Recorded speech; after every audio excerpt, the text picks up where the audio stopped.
welcome to the Economic and Destination Development Committee meeting for this 3rd of February.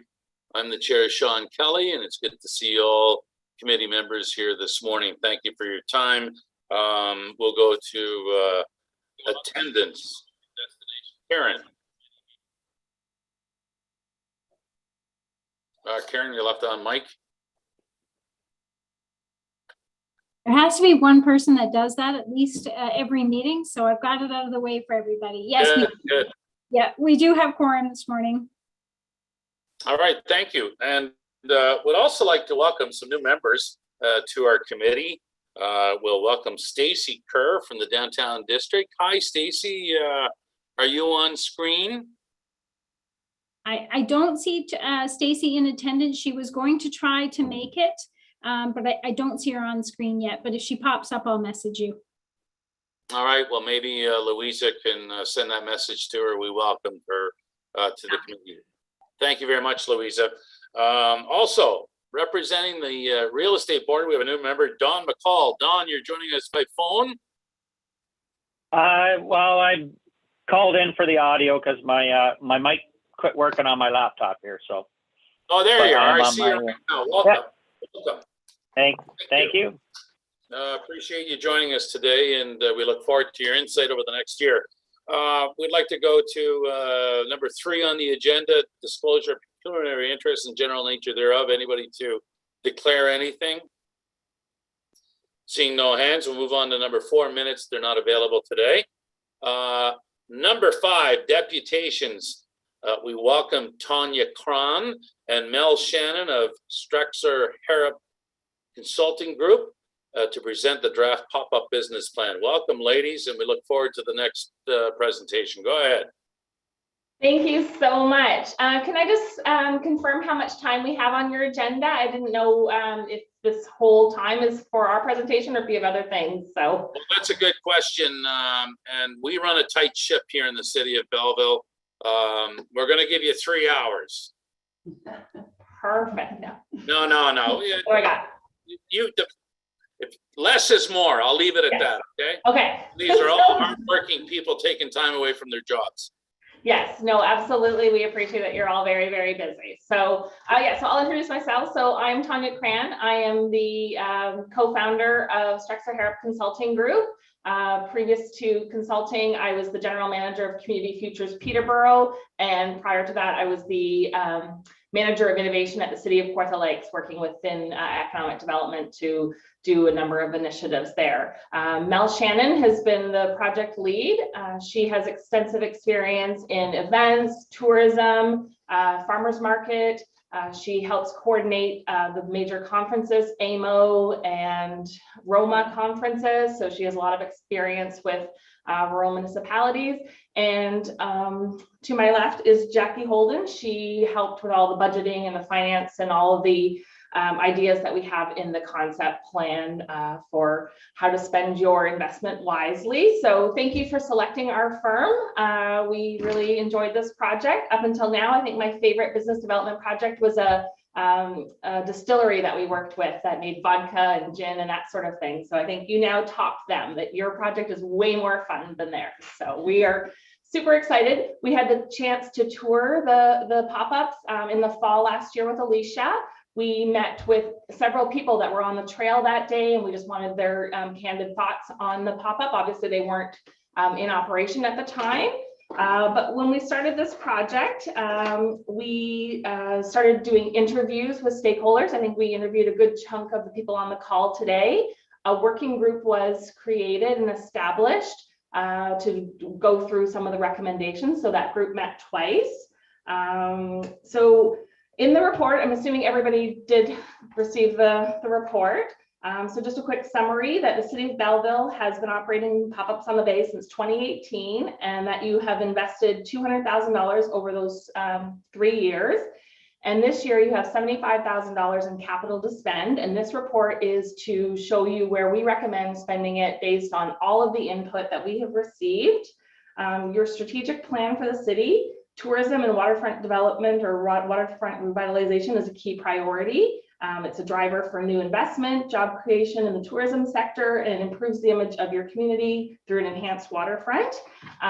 Love this quote on page 2. I love pop-ups on the bay. I think it's one of the best things that Belleville has ever done, and I'm excited to see it grow. And honestly, there are so many positive comments through that survey. Over 400 people completed the survey. And I think, Karen, you can correct me if I'm wrong, I think it was mentioned in one of the working groups that that was one of the highest survey responses you've ever seen in the city. Overwhelmingly positive comments. This report would be double if we put in all those comments. So kudos to you. Everybody had great things to say, and all of their input was constructive feedback. So we did, as we said, we talked to people at the pop-up site on the trail, just asked them their thoughts. We did 21 stakeholder interviews. So those were one-on-one phone calls with stakeholders. 445 public surveys were completed. And of that, 66% of them said that they attended the pop-ups last year. So you had a really good representation of people that actually experienced it. One thing we want to do, we did extend a contest to people for completing the survey that they could win a $250 gift certificate to any business in Belleville. It wasn't restricted to the pop-ups. So is the mayor on the call today? No. Okay, so let's give it to Councillor Kelly. Can you pick a number between 2 and 315? So 314 people said that they were willing to enter the contest. So if you could pick a number between 2 and 315, we can announce the winner of that gift certificate today. Oh, thank you. I wasn't expecting this. So stressful. I know, right? 313. 313. Mel's is going to go through the list and find the name. And we'll work with your communications department to reach out to them, because they won't have a clue who we are. The name is Wendy Pelletier or Pelletier. I'm not sure the spelling or the pronunciation, but I have both her email and her phone number. Awesome. Thank you. Congratulations, Wendy. That's fantastic. So yes, we will reach out to Wendy, but in typical experience, yeah, in our experience, if the consulting firm reaches out to them, they assume it's a scam. So we do these contests with all the municipalities that we work with, and we just find that it really helps boost people share the survey. They want people to do it. So and that's coming out of our budget. So that's not expense on yours. That comes out of our fee. We're paying for that. Okay, so overall, the resident visitor stakeholder input, as I said, it was very, very positive. One thing we did find, there was a huge theme in the survey comments that people tried things for the first time. So going to Zwick's Park and experiencing pop-ups on the bay, it allowed people to try things for the first time. So later in the report, we have some ideas for your marketing agency or staff to how to promote it using that first as the experience. Just a quick question. Typically, do you like to have the full survey results included as an appendix when reports go to council? In our experience, we find that people focus too much on some of the survey comments and it almost detracts from the report. The working group, the pop-ups working group, has the full survey results. So I just wanted to get feedback from you, Councillor Kelly, or anyone else, if you would like the final report that goes to council to include the survey results. I can't speak for everybody, but I think as a councillor, I like to see all the information that it can be presented, and I'll go to Councillor Alsop and Councillor Sanderson for their thoughts on that. Yes, thank you, Chair. I would agree as well. Send us everything, and then we can pick through and decide what's relevant. And certainly, I understand the concern that one or two sort of, offbeat comments tend to dominate sometimes the thinking about it, but I think send us everything would be better. And I certainly support that as well. Okay, yeah, thank you. So yeah, we will include that as an appendix. All right, so I'm going to skip over to page 5 of the results, which is the capital investments. So through all of the input that we received, we were able to summarize the key attributes that people wanted. One of the #1 things was accessibility and linkages. So you have a wonderful trail by the pop-ups, And a lot of people, especially the people that we talked to at the site that day, said that they just felt there was like a disconnect. If they were on the trail, they couldn't easily get to the pop-ups. And it was a #1 thing that was requested by survey responses or responders, was to have easier pathways that were paved or gravel instead of the grass, so that improves accessibility. A lot of people always think of accessibility as just wheelchairs, but it's not. This is a family-friendly experience. People, you know, with their strollers, with their wagons for their kids, they all said that they really wanted to see some sort of paved area. Recognizing that pavement is very expensive and it's not really eco-friendly, our recommendations is that we would like you to dedicate about 33%, so 25,000 of your budget to a gravel, which it will increase accessibility. We have a report in that in our report from the accessibility coordinator that also echoes that recommendation to have crushed gravel, and it will also allow Parks and Rec staff to not have to come into the park or to the pop-ups and cut the grass and weed whack. It's going to reduce overall maintenance of that site, and it's going to make it very accessible. I'm just going to try to share my screen. Just give me 1 second. Here we go. So can everyone see this concept drawing? Yes, we can see it. Okay. So the idea here is that you would have, it's essentially where you see, and we'll get to numbers 16 and 15 in a second. Those are the new pop-up containers that were units that we're recommending.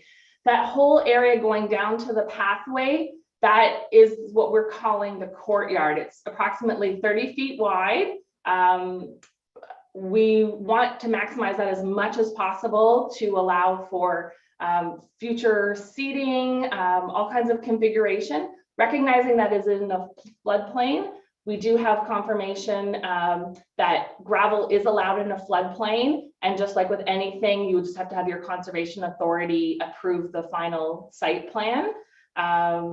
So Karen, I know you said you were going to try to reach somebody at Conservation Authority. I don't know if you had a chance. Do you have anything else to add to that?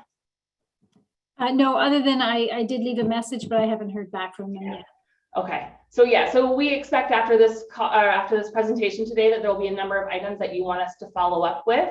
So Conservation Authority is for sure one. So this is the concept. The final report that goes to council will be a lovely hand-drawn landscape architect drawing, but and he's one that has worked with you in the past, and he was recommended by the city of Belleville, Pace Design. He did your pre-COVID site plan, so he's going to do the post-COVID, because truly this year is post-COVID. So everything that we have recommended for this gravel pathway is intended to make the most positive experience for everyone that participates in the pop-up. So that's the linkages for 2022 that we're recommending. The second item on page 5 is the air conditioning. That was the #1 thing that the vendors wanted, but they recognize that that's not possible. And speaking with Belleville staff, the services don't allow for it. And Karen had excellent feedback too, that it would be noisy and it would just deter from the experience. So the power supply can support fans, and it's recommended that, and I'm sure most of your vendors had the fans last year. So it's just, you know, in the lease that they they can install fans that would just be the property of the leaseholder and not the city. That's our recommendation for air conditioning. We also have pricing for awnings later on in the report, and I'll show you those concepts, but that would also help cool down the vendor booths, having those awnings, especially the ones in the sun. So depending on the budget, obviously the numbers that we were able to get are not the pricing that you'll be able to get as a city. You'll have a little better buying power than we will, but we would definitely recommend getting as many shade canopies as possible within the budget that you're able to negotiate with the supplier. So for lighting, let me just pop up. Share screen again.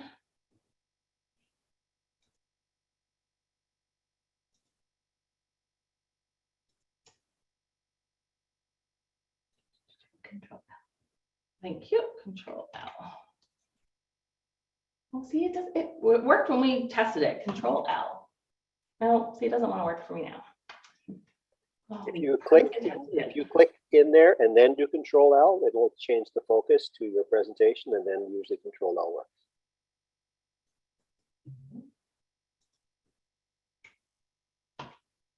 Oh, there we go. Thank you. I appreciate that. Lighting. So, yeah. So everybody knows, like patios now have these wonderful clear lighting. But when Jackie was doing research on the lighting options, she found this fun, colorful. Can everybody see the lighting? Yeah. Okay. So she found this colorful one, and I thought, well, if you're going to invest in lighting and the pop-ups are so vibrant and colorful, what a great branding opportunity if reasonable. It's not that much more expensive than your traditional clear lighting to have the fun, colorful lights for the ambiance throughout the pop-ups on the bay. So that's just a recommendation that we've had. In the budget, we've just allocated an amount of money for lighting, but our recommendation, if everyone agrees, would be to do the colorful one. I think it just enhance the experience. Okay, I'm just going to go up to a couple others, and then we'll open it up for questions. Lighting. Okay, so the pop-up units, there are currently 9 pop-up units and 4 food trucks. We talk about it a little later. We really want to differentiate food trucks and pop-up units. There's definitely confusion. When we were doing this report, we also did a marketing audit. So we reviewed all the Google reviews, and a lot of people were really confused. They would see images of this beautiful stone wood-fired pizza, and then they would see the pictures of the pop-up, and they couldn't quite understand, how do you get this thing out of a pop-up? So we want to make it really clear moving forward that there are food trucks and there are these pop-up food vendors. So this year, what we're recommending is from the survey results, the public wanted to see more retailers and more true pop-ups, that when they come to the pop-ups, that there's something new there all the time. So our recommendation is to do double wide pop-up units, and I'll show you a picture of that in a second. No water service, because we want to have them where the courtyard is. And this will allow you to change it up so that you can actually have true daily or weekly or weekend rentals for a true pop-up experience. That's what people really wanted to see when they go to the pop-ups. They want to see something new and different. As you know, in that survey, I tried something new for the first time. So people really want that experience. The other thing that was really important to survey respondents was additional seating, and they wanted shaded areas to protect from the sun and heat. So place picnic tables under the shade trees wherever possible, and I believe that's what you do every year. So a couple of suggestions for us, and again, we put a lump sum into your budget for seating, is to purchase benches for the back side of each pop-up unit. So where it's appropriate, you could actually have a bench at those pop-ups, so that would be additional seating. Incorporate shade structures along the gravel courtyard, budget permitting, and I'll show you some examples of some things that we've sourced. But again, we're not landscape architects, we're economic development tourism consultants. So these, obviously we're going to rely on the experts to make those final recommendations of what's appropriate. The water supply, so we're recommending that no water supply for the new pop-ups, and that vendors that need the water, that they are assigned to pop-ups with that service. From an operational standpoint, we recognize that it is a lot of work for staff, especially in the peak season. So one of the recommendations that we have is that the Chamber of Commerce is already so ingrained with the Zwicks Park and other special events that it made sense to us when we were doing all of our research to consider increasing their annual operating budget by $50,000 per year to accommodate the hiring of a full-time, and we're calling it a Zwicks Park Engagement Coordinator. So the reason why we're saying Zwicks Park is that we truly believe Zwicks Park is the destination. And oh, by the way, we have an outfitter and we have pop-ups and we have these special events. So the idea here is that the chamber then could use this position to also support the special events that they have in Zwicks Park and ensuring that there is no issues with alignment between the pop-ups and the special events. So I think there was Poutine Fest and maybe Rib Fest where some of the vendors may not have been pleased about having the vendors operating in those hours. So for those situational purposes, by having that person at the chamber, they can ensure those issues are dealt with well in advance so that there are no issues, because we truly do not want to see the special events that are in Zwicks Parks to move. So we truly believe that Zwicks Park is the experience, and you can do, you could spend the day at Zwicks Park. You could go do some paddle boarding, come back, grab a bite to eat, go for a walk on the trail or a bike, so that's the experience. So that's why we're recommending calling it a Zwicks Park Engagement Coordinator. The other thing that a lot of people talked about in the survey is they wanted to see more activities, like kids activities. They wanted to see musicians, they wanted to see like face painting and all sorts of things. So this position could also start developing a roster of those, and they could book them. So, this weekend is going to be a musician or a face painter. And those are entrepreneurs and small business owners as well. So the concept of just supporting the pop-ups as entrepreneurs and entrepreneurship, you actually have this opportunity to use the entertainers and the musicians is also supporting them as for economic development. So you're actually getting more entrepreneurial support out there in the community to local residents. So that was the concept around the operational piece. And again, I'll go through this quickly and then allow for questions, because I know there's a lot of stuff on here. So so the activities. So we just talked about the Zwicks Park Engagement Coordinator. Alcohol, that was definitely an interest. We found it wasn't really high, but people do come there sort of like, it seems around lunch hour. That was around the most popular time, and they come with their families. But they did say that they would like to have alcohol. So we are giving you an option where you can have fencing or section off area. But there's opportunities to investigate partnerships with Prince Edward County Wineries Association, have a rotating vendor program. There's a number of things that you could do, but again, we feel that that should fall on the Zwicks Park Engagement Coordinator. Then moving forward in future years, when we did our research, Stacked Containers in Toronto was the most recognized container park. Their brewery is actually a physical building. It's not in a pop-up, it's not in a temporary container. So we don't know how this could play out, but the idea is that, if it's possible that Zwicks Park could actually have a full building that's not a pop-up, but it's actually at Zwicks Park, whether it's a full restaurant or just a brewery or some sort of structure. And then that they would have the official licensed area long-term vendor agreement with the city, like that could be a 10 or 20 year, that sort of thing. So that, again, definitely something that we see that would fall under the Zwicks Park Engagement Coordinator, obviously working closely with your committee and economic development. But that's sort of what we're thinking for the alcohol component. Art, we know that's a very important piece.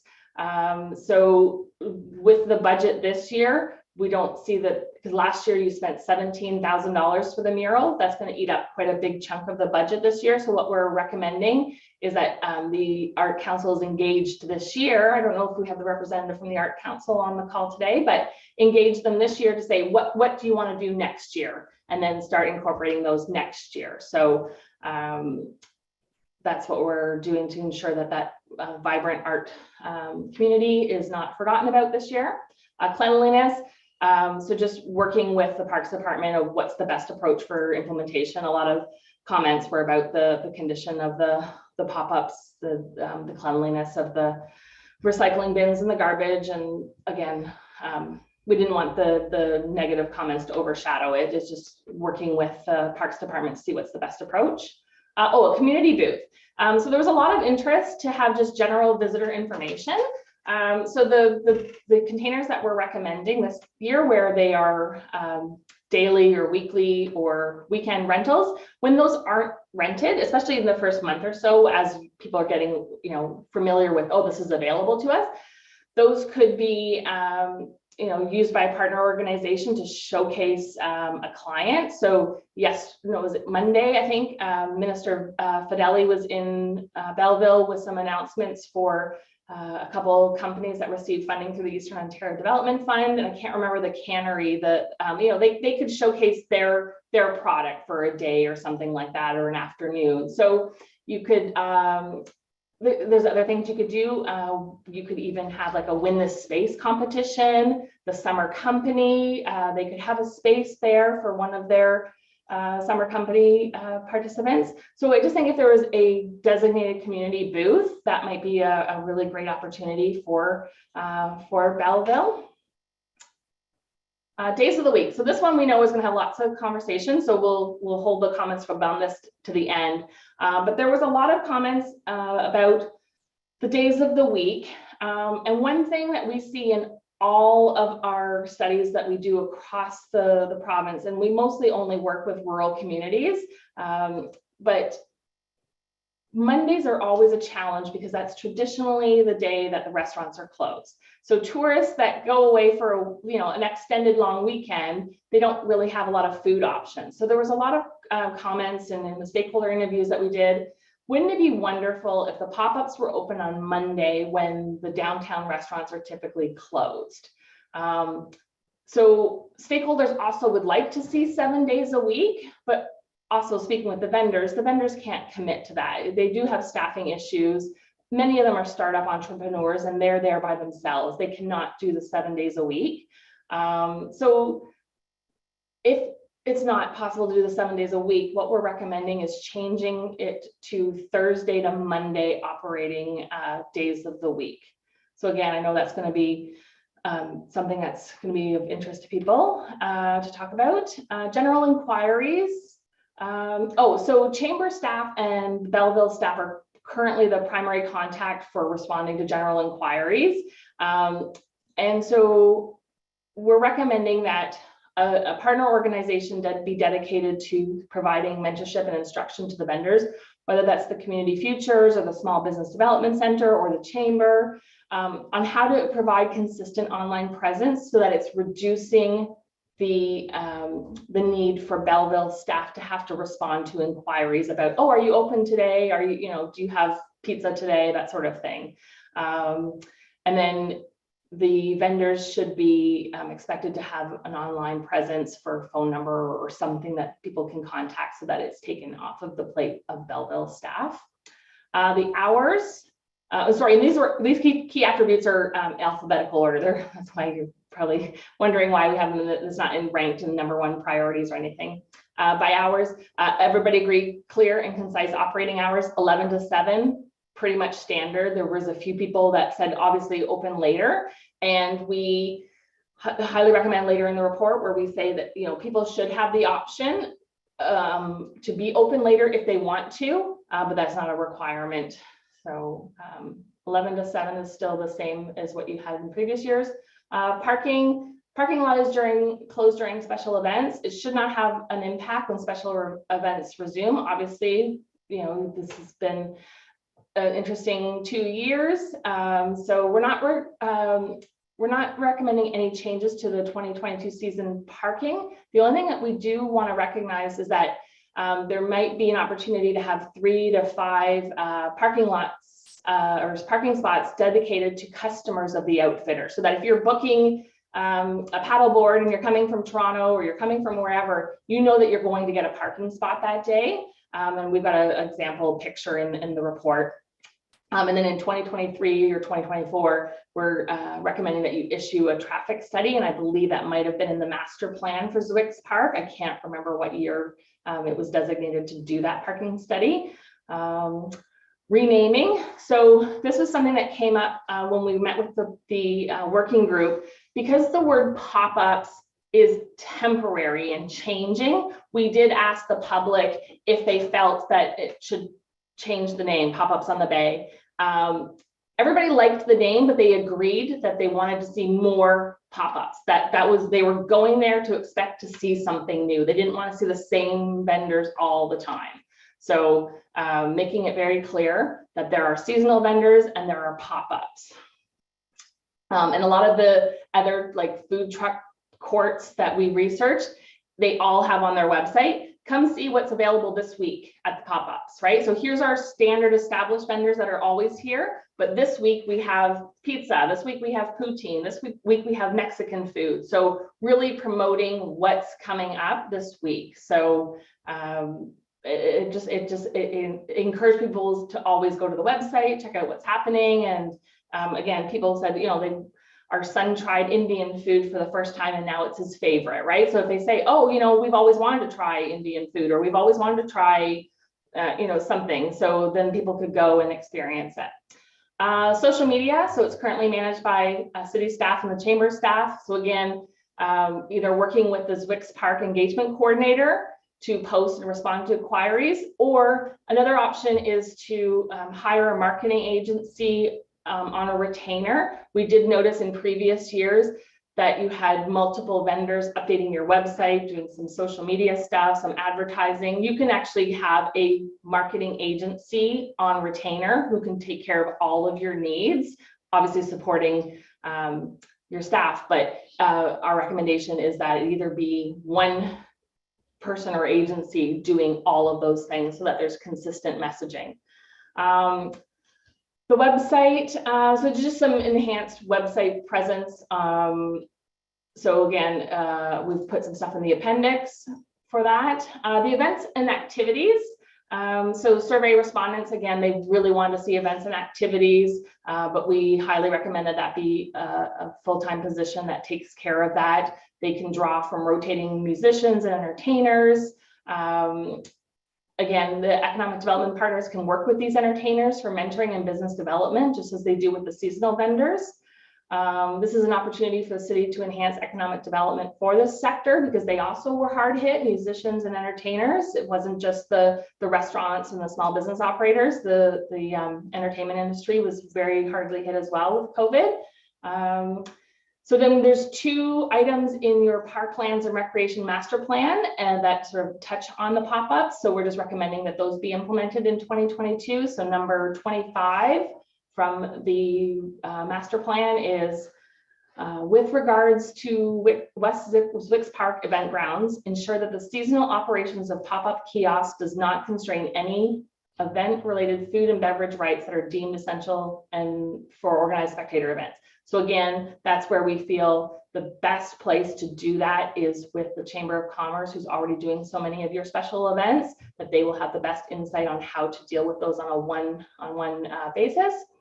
And the second recommendation that we're recommending be implemented in this year is number 135, which is develop an interdepartmental working group comprising senior management from RCCS, Parks, Planning, Finance, and Economic Development, and other relevant municipal departments, obviously the Chamber, if you do proceed with that, to regularly review and evaluate the progress of plan recommendations.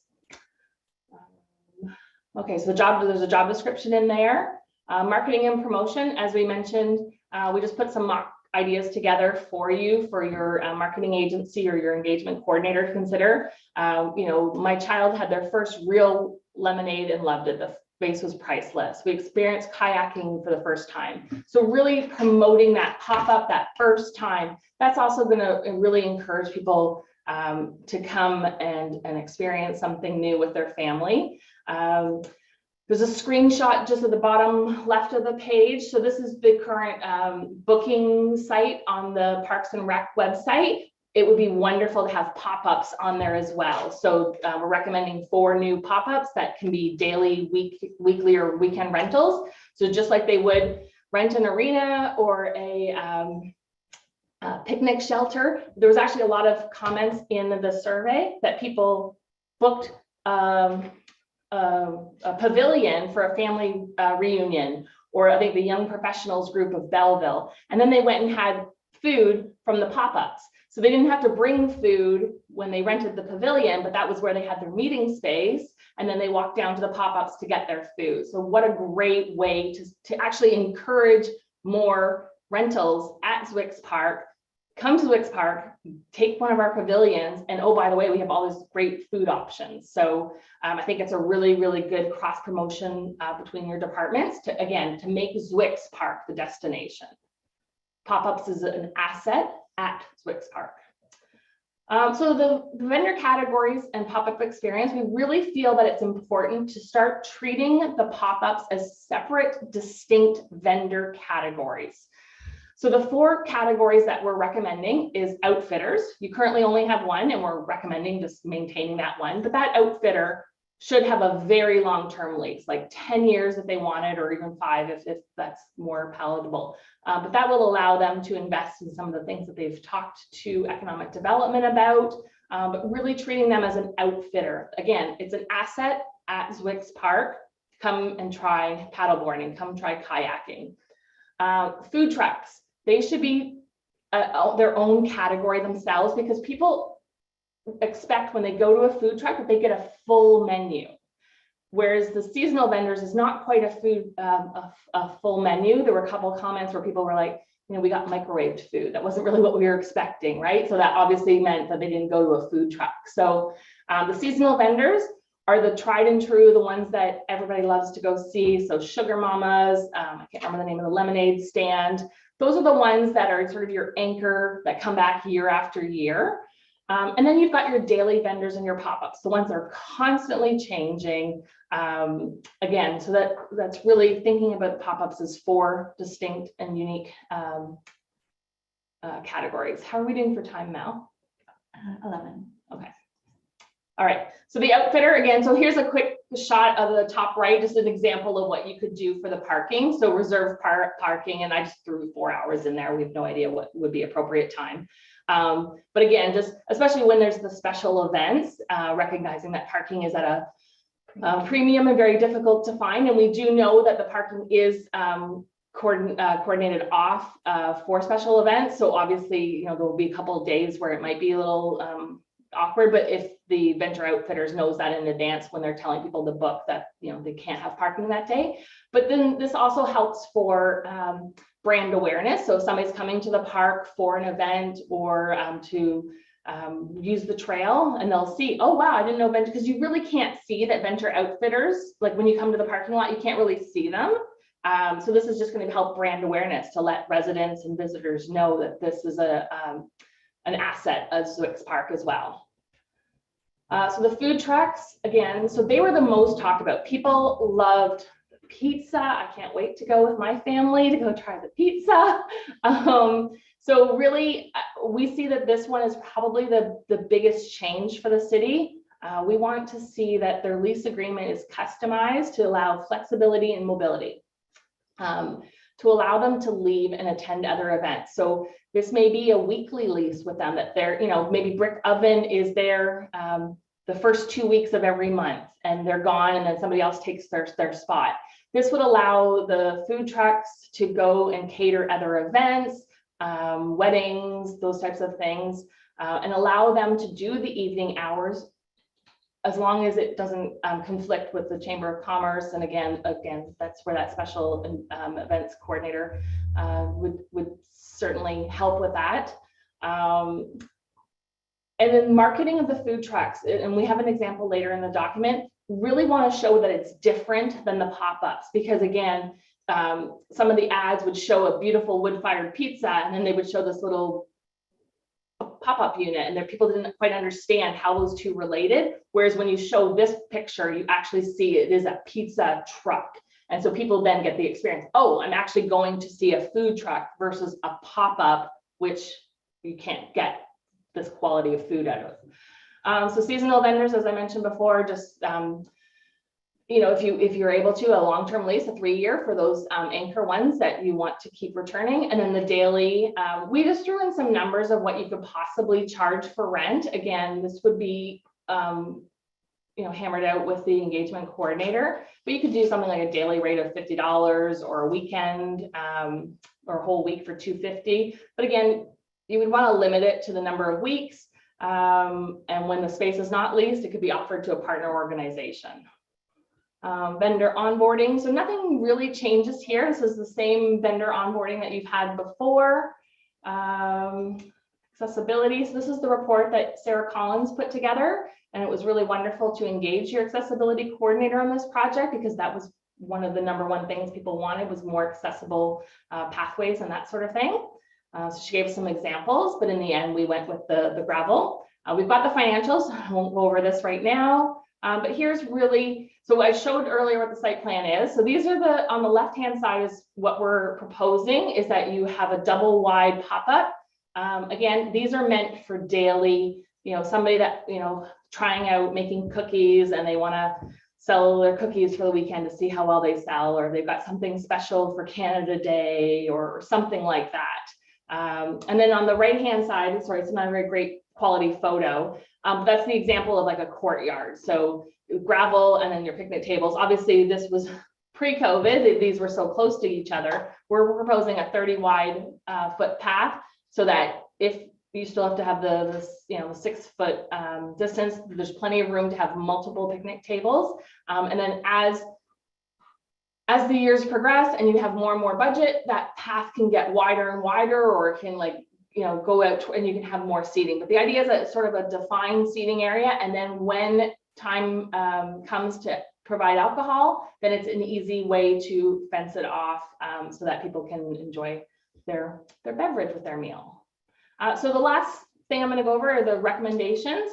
So we've got 7 here. So #1 is to implement recommendation 135 from the master plan, which is the Zwicks Park working group. #2 is to update bylaw 2019-108 to include $50,000 per year for the Chamber of Commerce to hire a dedicated Zwicks Park engagement coordinator. So they would be responsible for the daily operations, but then also the special events in that park as well. #3 is to dedicate $25,000 of your capital budget this year to crushed gravel courtyard. So this would increase the accessibility and decrease our CCS grounds maintenance around the pop-ups. I can't imagine that's a fun job, going in and weed whacking all around that. #4 is to recommend dedicating $25,000 of the capital budget for the 2 double wide pop-up units, as I showed in the previous slide. #5, we're dedicate the remaining $25,000 for lighting, shade, and additional seating as it permits.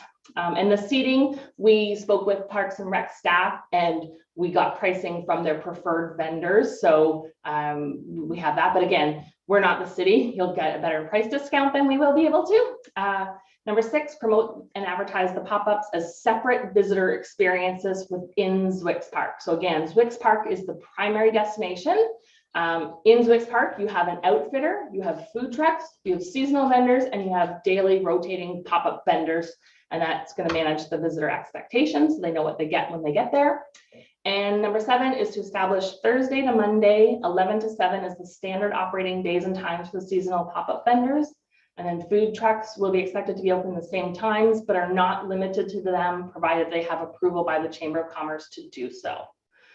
So these recommendations will have a positive impact for all those who participate in a pop-up experience, from city staff, because they are very important key stakeholders. We heard that loud and clear, to the vendors themselves that are there, the small business owners, partner agencies, the ones that are dedicated to supporting small business, the residents and the visitors. So the last quote here that we put, being able to enjoy adventure during a time in the pandemic when it was more difficult to travel and have new experiences than adventures. I'll double check that that's their actual wording. It sounded better when we put it in there, but they just really, really enjoyed being able to experience the park. Again, so many positive comments. So that is it for our overview of the recommendations. So Councillor Kelly, how would you like to proceed with questions? All right, thank you very much for that presentation. Any of the committee members have a question, just raise your hand and we'll go from there. Edgerton Boyce, take it away. Thanks, Sean. Mel, can you go back to the picture that's looking down at the whole site? Because I have a question with the ground surface that you're using.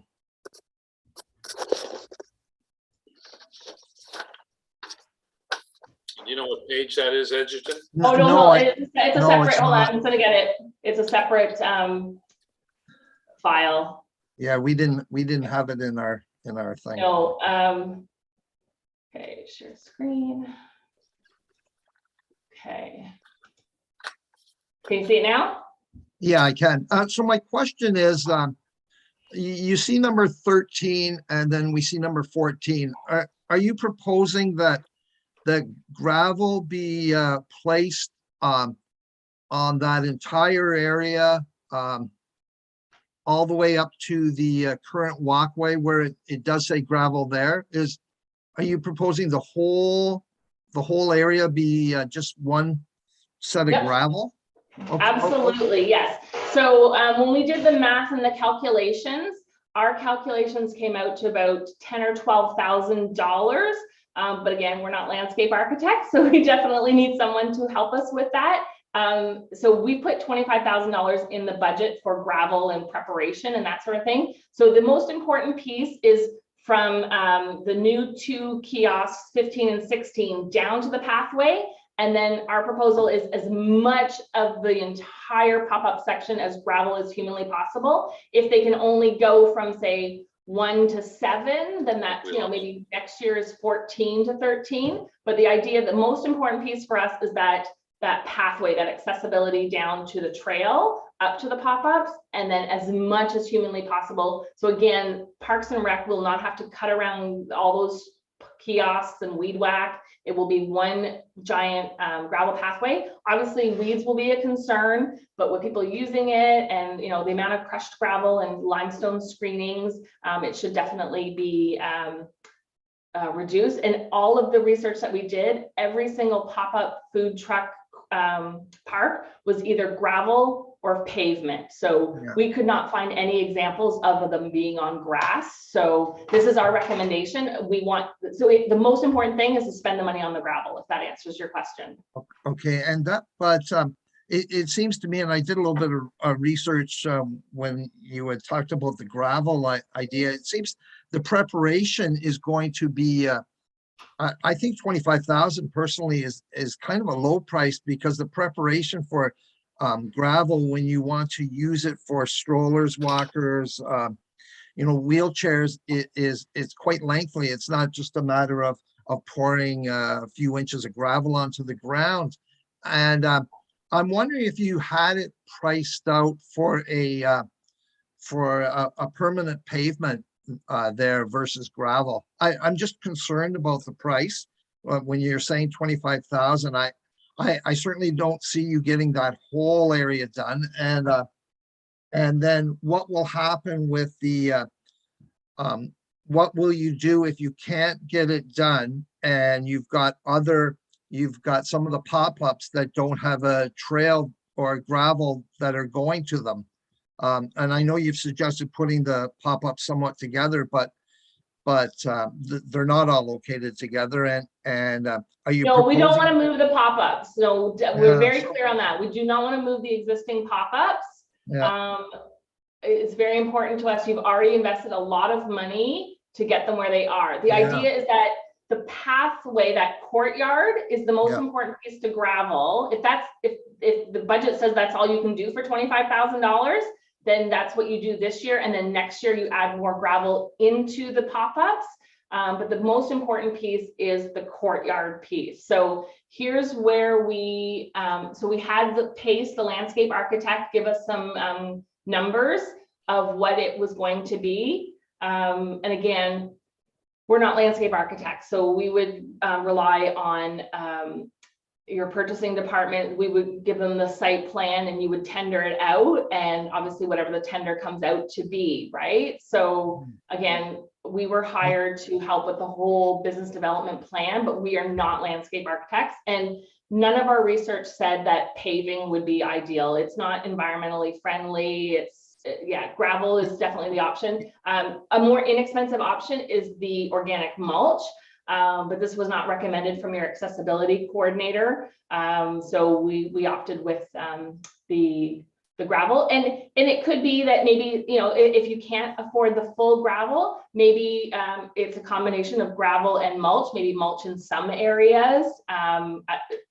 Again, I think this is definitely somewhere where Parks and Rec and even the roads department and the purchasing department would make that ultimate recommendation. But for us, the primary piece is that courtyard path, which is going to allow, when you can put picnic tables together, you'll have the most flexibility in that area.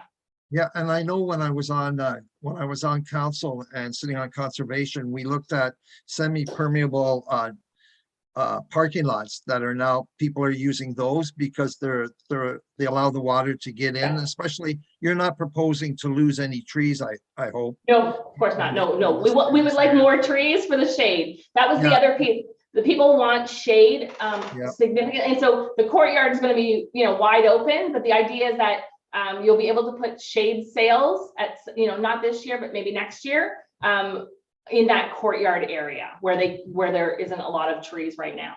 Yeah, so I hope, I know that was one of the issues. So whereas a semi-permeable, and council will certainly have to get a price as an option before simply going with gravel, which I think has some drawbacks, but a semi-permeable parking lots, I've seen them exist where they're able to have trees you know, located right inside them, and the water's still able to get through. So I hope council looks at the idea of not just because I think 25,000 is a figure that's a little low, to be honest. And so I hope that they look at it in the big picture, the long-term picture, and say, you know, we can invest 25,000 in 2022, or we can take the leap and maybe pave $25,000 worth, or maybe put offset it with a few more dollars, so that we can do it right the first time. I'm just a little conscious about gravel. I know being there, I see you know, a lot of kids running around, and even the semi-permeable driveways and parking lots that they're making, they're a little softer when you land on them. So I hope it's something that council considers when they look at this at budget time. Okay, no, and that's a really good point. So our vision of it is like these two images here, that this isn't the play. You've got this massive Zwicks Park, right? If the kids want to run around and play, there's plenty of play space for them on the grass. This concept is really for the eating and eventual, once there's a liquor license for a vendor, that the area can be fenced off. So I'm just going to scroll down to the next page here. I'll just show you just a type of, oh, there we go. So like a patio fencing. So there are, I mean, multitude of options, right? So the idea is that this courtyard is going to be it will have eventually a purpose, and it will be for when alcohol is able to be served. Whereas right now, with it being grass, that there's really, it's very difficult to have a defined space. So that's where this concept is. I mean, yeah, if permeable is at least less expensive, that's absolutely an opportunity. Again, it's sort of taking the cues from other food truck courts, and like I said, the majority of them are gravel.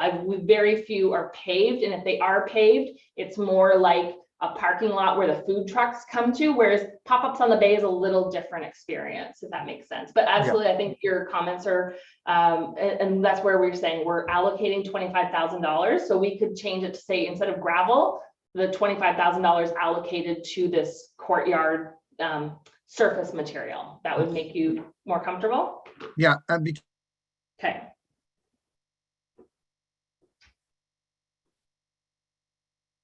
Any other questions about the courtyard and the gravel before we move on to another topic?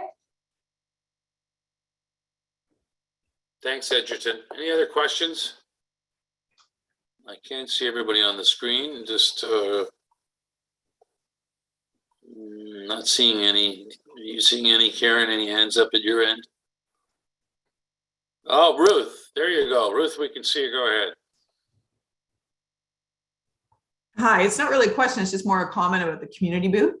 I think that's an excellent idea. And I think just in terms of some of the stakeholders, like we would love the opportunity to showcase careers in trades to youth, or which we've done at other events like our little hammers event operations, where we've had kids building birdhouses, for example, and just exposing them to working with their hands. And I just think it's an excellent idea, and we would love to participate in that.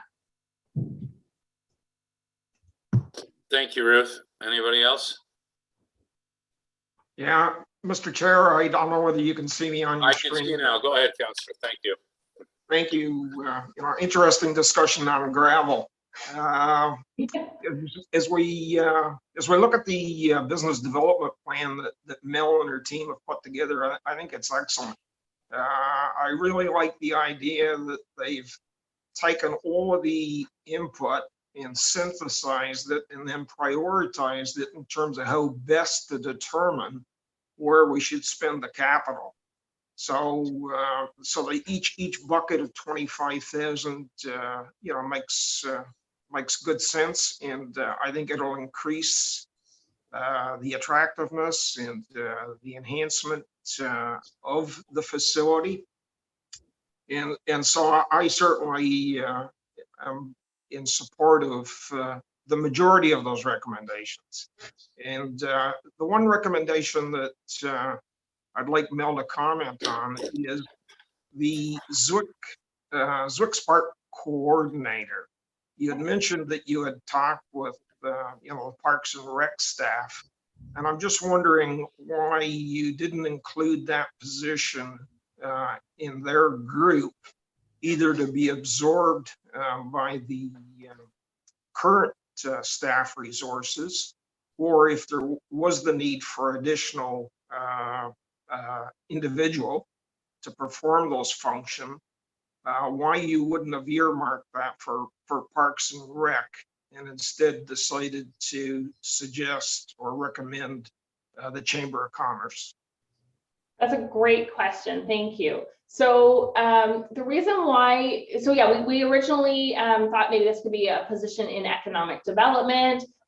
We originally actually even suggested it could just be a position. We didn't know where it was going to land. But because of the biggest concerns that we heard from the stakeholders is that you have a lot of events that attract a lot of tourists to Zwick's Park. And there was some concern that the pop-ups could actually deter big events like Poutine Fest and Rib Fest from being at Zwick's Park, because they felt that the pop-ups were competing with their vendors.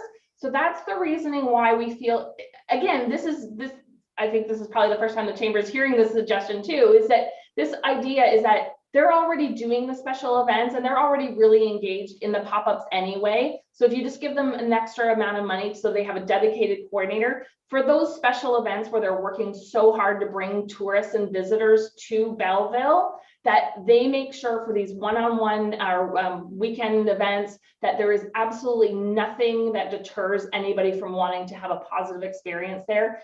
Absolutely, it can be a win-win. There was actually some comments in the survey where I think people attended, I think it was Rib Fest, and they were vegan. So they loved the idea that their spouse could go to Rib Fest and they walked over to the pop-ups and got something that was vegan friendly. So there's actually a win-win opportunity. We absolutely do not want to see the special events leave Zwick's Park. Again, Zwick's Park is the destination, sort of like Molson Park and Barrie. I grew up in that era when it was like a big deal, right? So you go to Zwick's Park for the day, for the weekend. It's an experience. You stay at the hotel across the street and you go, one day you go for Rib Fest, the next day you go for stand-up waterboard. So we truly feel the best group to be able to do this is the Chamber. The other option is the Chamber can actually apply for funding such as RED funding. You'll see in our budget, we didn't put money in this year for funding, but it is possible. The RED funding, I believe, is open till February 9th. So the Chamber could actually apply for funding to possibly get this position funded through the Chamber of Commerce. We just feel that this has to be a business, not that Parks and Rec staff wouldn't be business savvy. We just really feel this needs to be a business savvy type person. And Jill, I see you up there if you would like to speak on this. Yeah, and I just do want to clarify that maybe I should have declared pecuniary interest, but I really didn't kind of see the extent of the involvement from that perspective until kind of you went through the details here. So that's kind of my bad. But, and just to say that we did not have a conversation about this before the report was filed. So, you know, Karen's reached out to me to say, is this something that you would be willing to talk about? And certainly we are, but we don't come into this conversation with any expectation. I just want to make sure that there isn't any confusion about that. Yeah, but you're not opposed to this, right? Mel, if I can No. just thank you for your response. I know and can appreciate the steps that you've followed, and you know, if the Chamber of Commerce is willing to take that on, then certainly it makes sense based on what you've just shared with the group. We want to make it clear that it's not, so their capacity is maxed out with the current agreement they have with the city for the funding that they currently receive. That this is such an important piece that we feel that needs the boost to their budget. If this was actually a position within the city, that $50,000 we feel would have to be increased because they wouldn't have the mentorship or leadership of someone like Jill to support them. They would be really, so actually you're getting a deal if you do this through the Chamber of Commerce rather than a city staff member, because again, it's that business savvy piece. The Chamber already is so well connected and already so engaged with all these special events that this would be an easy add-on in our opinion. But if it was a city staff member, there would be a lot more additional expense to the city if it was to be a city staff person. I appreciate those comments, Mel, and it's quite timely actually, because we are next week convening a special meeting of council to look at our organization. So this is quite timely. Thank you so much, Councillor Sanderson, for your input. Anybody else today? I can't see everybody, so I guess we're good. Karen, who has a question? I think Blair does. All right, Blair, go ahead, sir. Sorry, I can't see you. Not at all. Thank you, Councillor. Just through you, Mr. Chair. Thanks. That was a great presentation. Lots of details. That was really helpful. I mean, each year the pop-ups improve, and this kind of lays out a nice plan to see that continue to grow. I was very interested in the idea of the 4 distinct categories, and I just wanted to put a little support behind the idea that if we're thinking of going daily and weekly and monthly and new vendors popping in there, that certainly would need some leadership or a coordinator position in there. But my question is a simple one. I'm just wondering if there were any conversations or considerations around, and I'm not sure if this is under Strexer or Harrop's purview or not, but if there were any considerations about security for the site, other commissioners, anything else? Yeah, so when we did the survey, I think that was one of the lowest scores. Nobody had any concerns whatsoever about security at the park. So when we had, I believe it was the second meeting with the pop-ups working group, we indicated that, and we asked if did they want us to do any more research, and the indication was no, that the public feels very safe. Now, the one thing is the lighting piece. So originally in our first budget that we presented to economic development was that there was no lighting, because if the pop-ups are only open from 11 till 7, there's no need for lighting after 7, right? Because it's still bright out. But the concerns were, there were some times when the pop-ups were open late. So from a security perspective, not from safety, but for the vendors and their employees, having that lighting piece was definitely necessary. So then we did add the lighting piece into the budget. So, but people feel safe. I honestly don't think there was even one concern about feeling unsafe in that park. That's great. Thank you. And Chair, if you'll allow me just one more quick question that jogged my memory on one. With the lighting, I think the lighting looks spectacular. It can look great, but you touched on the idea at 7 o'clock. I mean, it's still bright for most of the summer months. And I know it's a give and take trying to find hours, and people need, ways to be with their family if they're vendors and such. But I would certainly like to see council consider maybe stretching those hours, 12 to 9 instead of 11 to 7. some version of that, but that's just a thought. Thank you, Blair. Anybody else? Okay, Stephanie. Yeah, just a few comments on the position that in reality, the city of Belleville did organize the pop-ups, put them into existence. And if there was no red funding for the chamber, is that something that where's the funding going to come from then for the position of Zwick's Park events coordinator if there is not funding to fund that? I guess I would ask. Yeah, and so is it go ahead. is it sustainable, right? Like if it's a one-time funding for this year, 50K, is it sustainable because they are the ones the city did orchestrate them from the beginning?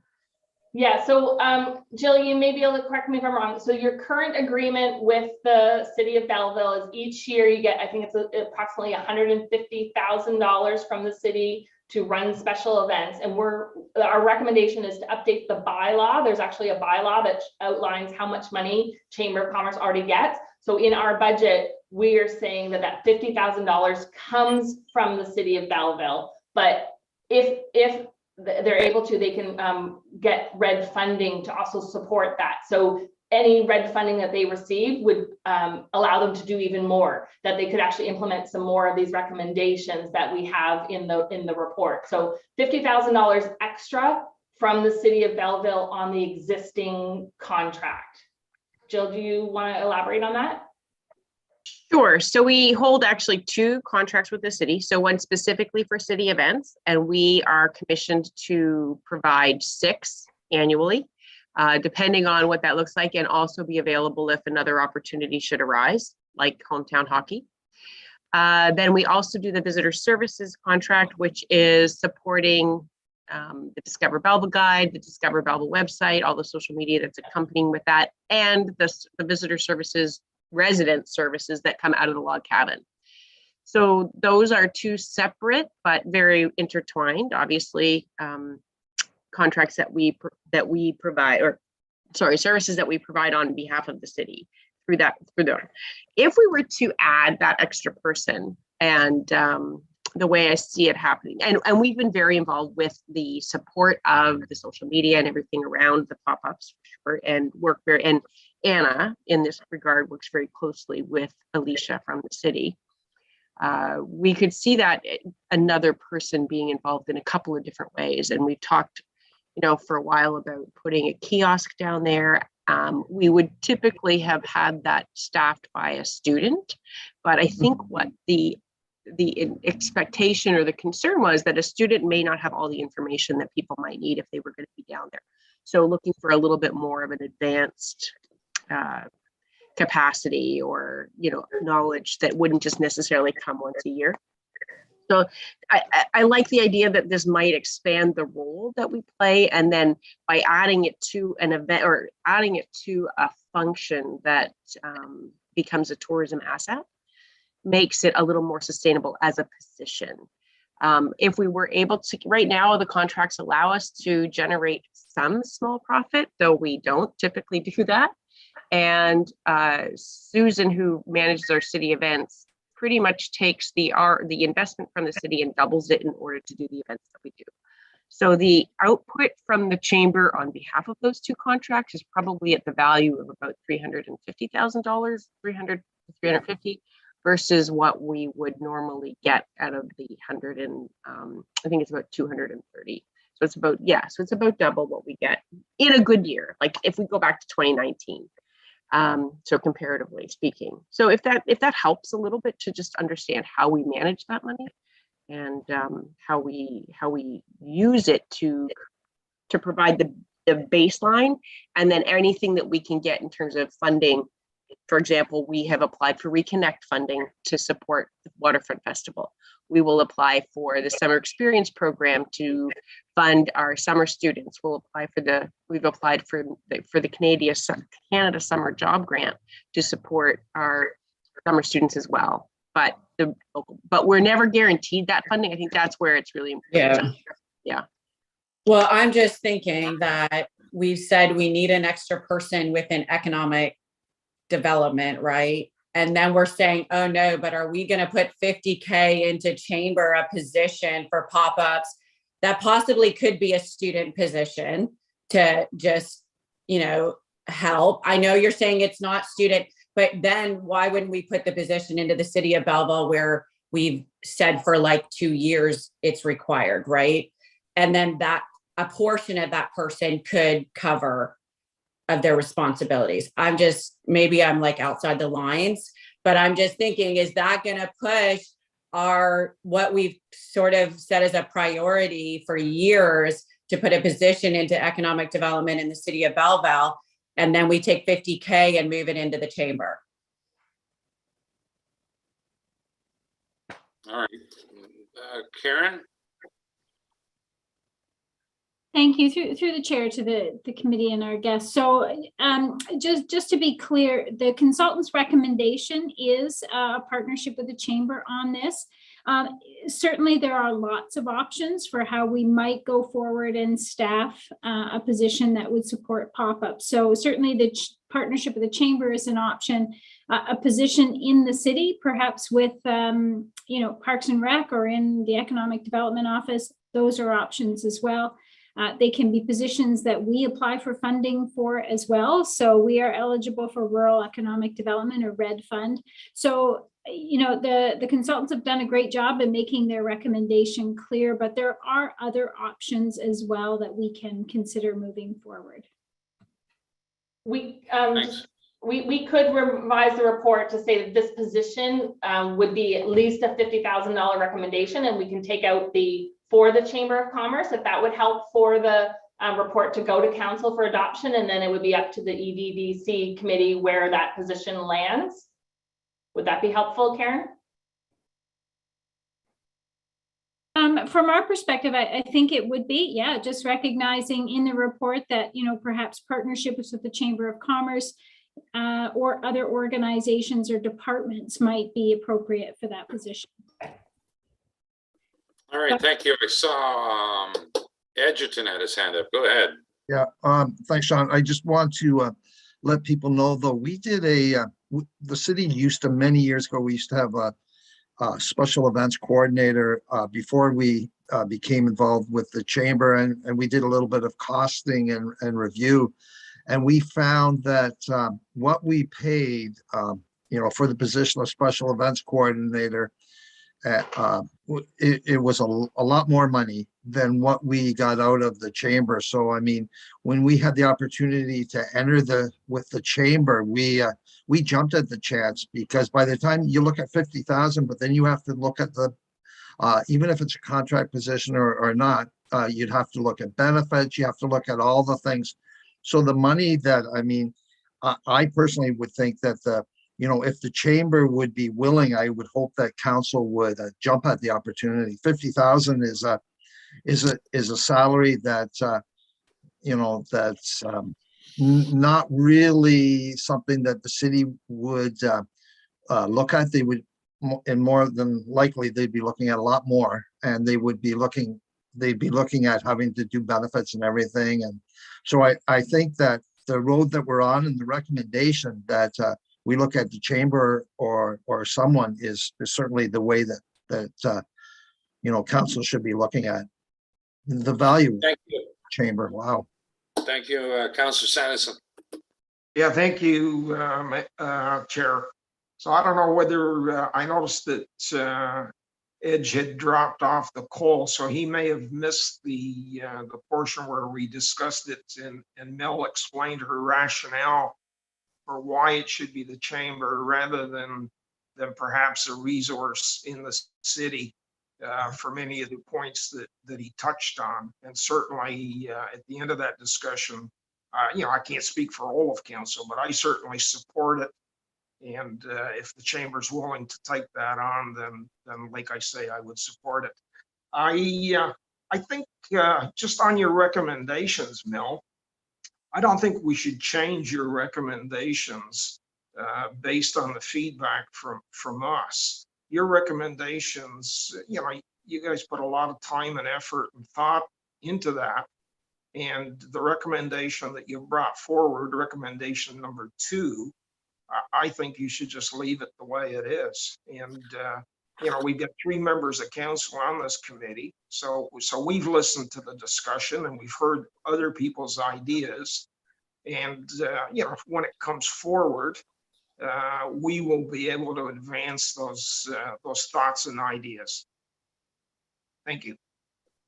Thank you. I agree too with Councillor Sanderson on that. Seems fine here, and we'll go from there. Anybody else have any thoughts? All right, good discussion on the pop-ups. Thanks for the presentation. Just for those that might be new to the committee, pop-up started in 2019. It was at Riverside. Tough year. Then the past 2 summers, we've been dealing with the pandemic. And I really believe if we ever get a summer where there's no fencing, no this, no that, no this, no that, nor this, no that, we're going to rock it down there. And I believe it's going to be a wonderful destination with music and activities. So many positive things, and joy will come from Swix Park. So we just need to get a year where there's no dealing with this and that and this and that. You get it. All right, Karen, are we going to then do a vote now on the recommendations as far as the resolution? Yeah.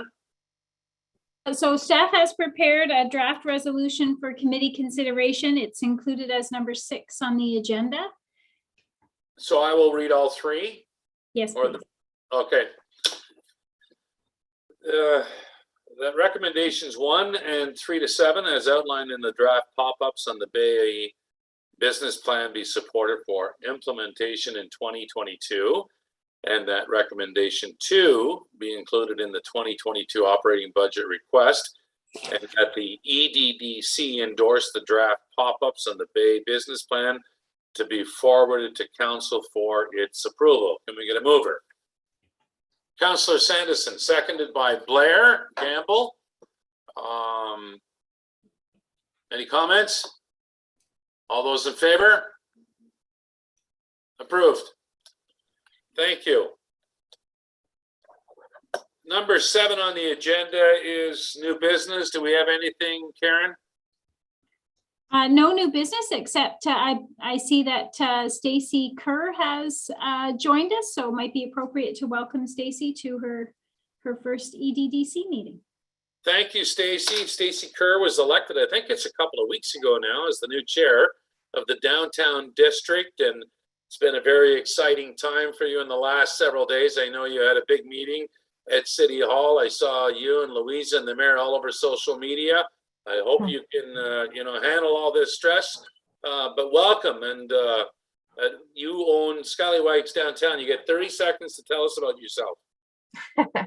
Well, hello, everybody. I come to Belleville from Whitby via Mississauga, and I used to work in event coordination and planning, so I know the craziness that entails, and I'm excited to be part of this committee and see what we can do to create so many linkages between events like what's happening at Swix and with the downtown, and just kind of foster that big destination that we want Belleville to be for tourism, because I think it's there. It's a great opportunity for all of us, and to have young folk like me kind of engage and find more opportunities to join in and make these events bigger.